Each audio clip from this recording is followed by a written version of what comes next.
सफल बने, समर्थ बने, पावन बने जीवन।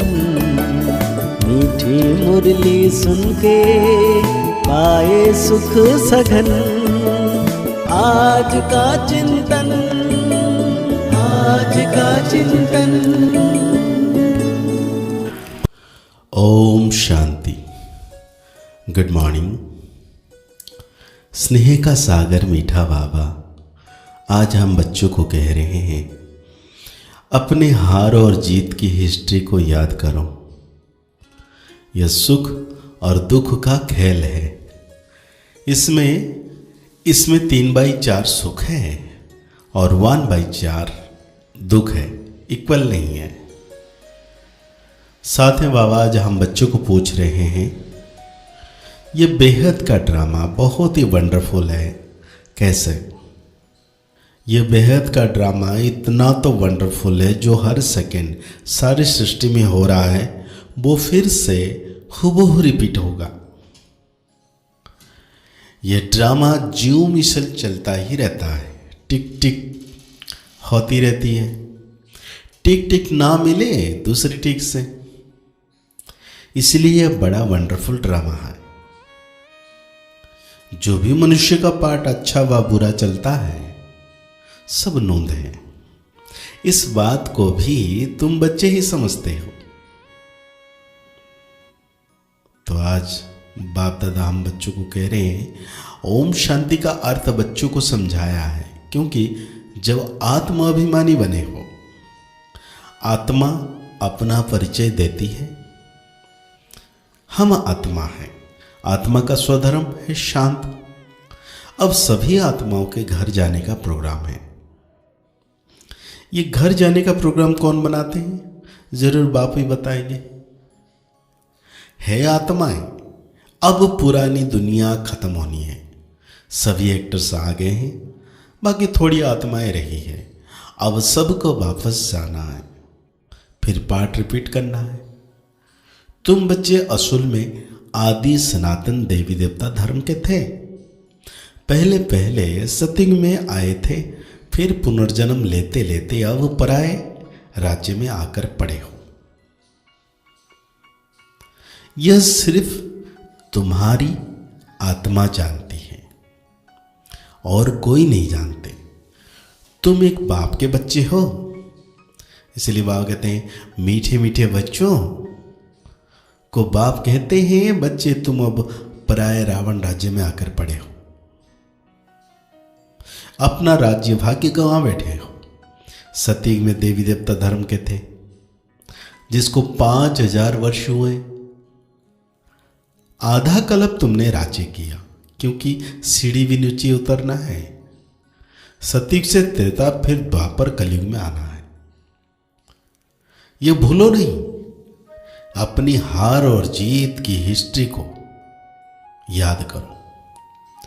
बच्चे जानते हैं, हम सतयुग में सतो प्रधान सुखधाम के वासी थे। फिर पुनर्जन्म लेते लेते दुखधाम में जड़जड़ीभूत अवस्था में आ पहुंचे।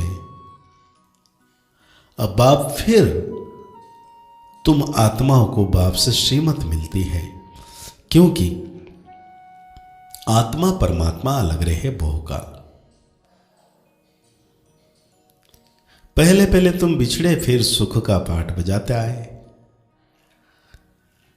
बाबा कहते हैं, तुम पहले पहले पावन शांति धाम में जाकर फिर सुख धाम में आएंगे।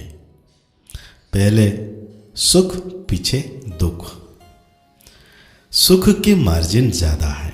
इक्वल हो फिर तो कोई फायदा ही नहीं, जिससे फालतू हो जाए।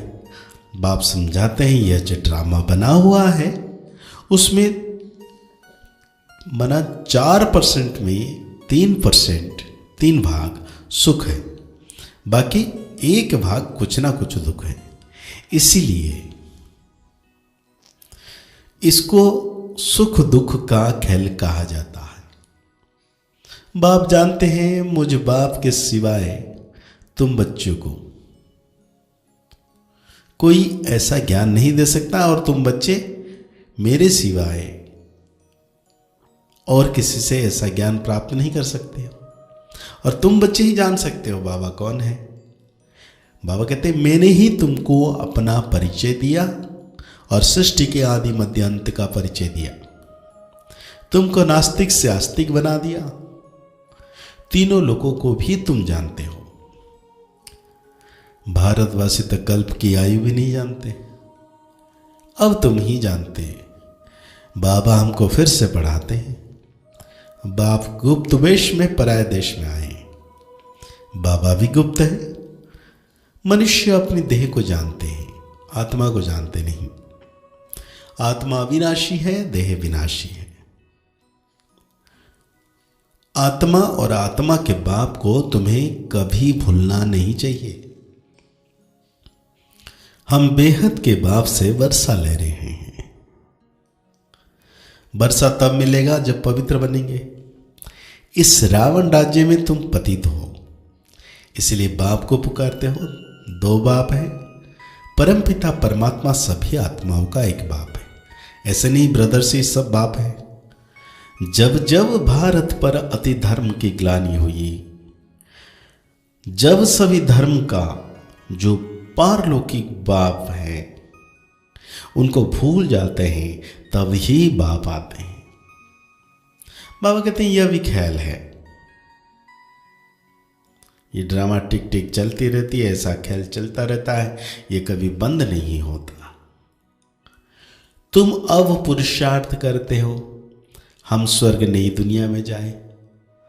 बाप कहते हैं स्वर्ग में तुम तब आएंगे जब मेरे को याद कर पावन बनेंगे और दैवी गुण धारण करेंगे।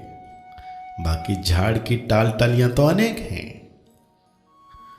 बच्चों को झाड़ का भी पता पड़ा है कि हम सब आदि सनातन देवी देवताएं स्वर्ग में थे। अब स्वर्ग है नहीं, अभी नरक है। तब बाप ने प्रश्नावली बनाई थी कि अपने दिल से पूछो, हम सतयुगी स्वर्गवासी हैं या कलयुगी नरकवासी। सतयुग से नीचे कलयुग में उतरते हैं, फिर ऊपर कैसे जाएंगे? बाप शिक्षा देते हैं, तुम तमो प्रधान से स्वतो प्रधान कैसे बनेंगे? अपने को आत्मा समझ मुझे याद करो तो योग अग्नि से तुम्हारे पाप कट जाएंगे। कल पहले भी तुमको ज्ञान सिखलाकर देवता बनाया था,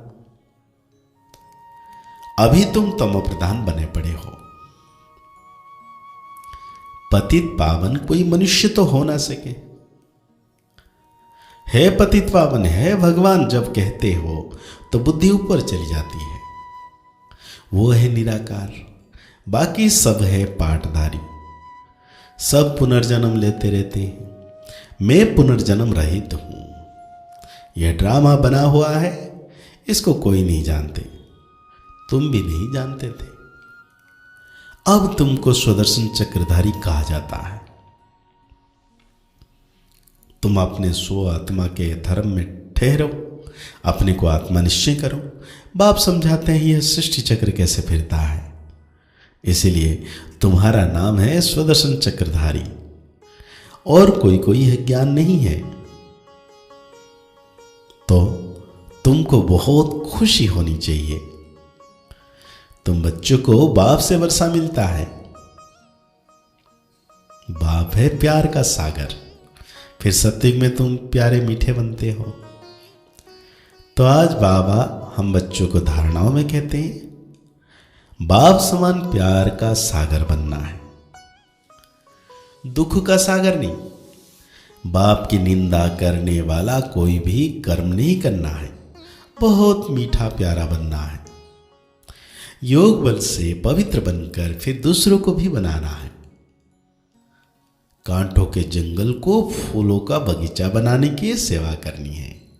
सदा खुशी में रहना है कि हमारा मीठा बाबा बाप भी है तो टीचर भी है, उन जैसा मीठा कोई नहीं। तो आज बाबा हम बच्चों को वरदान दे रहे हैं, परमात्मा दुलार को प्राप्त करने वाले अब के सो भविष्य के राज्य दुलारे। बाबा कहते हैं संगम युग पर आप भाग्यवान बच्चे ही दिलाराम के दुलारे के पात्र हो। यह परमात्मा दुलारे कोटों में कोई आत्माओं को ही प्राप्त होता है। इस दिव्य दुलार द्वारा राज दुलारे बन जाते हो। राज दुलारे अर्थात अब भी राजे और भविष्य के भी राजे, भविष्य से भी पहले अब स्वराज्य अधिकारी बन गए। जैसे भविष्य राज्य की महिमा है एक राज्य एक धर्म, ऐसे अभी सर्व कर्मेंद्र पर आत्मा का छत्र छाया राज्य है। तो आज बाबा हम बच्चों को स्लोगन दे रहे हैं, अपनी सूरत से बाप की सीरत दिखाने वाले ही परमात्मा स्नेही हैं। तो आज के मुरली के अनुसार हम 100 मान लेंगे, मैं परमात्मा के राज दुलारे बच्चा हूं। मुरली को और गहरी रीति से चिंतन करते हुए निरंतर अनुभव करना है कि सर्वशक्तिमान परम सितारा मेरे मस्तक के पर है, उनकी किरणें मुझ पर पड़ रही है, मैं आत्म सितारा पावन बनता जा रहा हूं। मुस्कुराते रहिए, आगे बढ़ते रहिए, पुरुषार्थ करते रहिए, खुश रहें, स्वस्थ रहें, मस्त रहें। ओम शांति, ओम शांति, ओम शांति।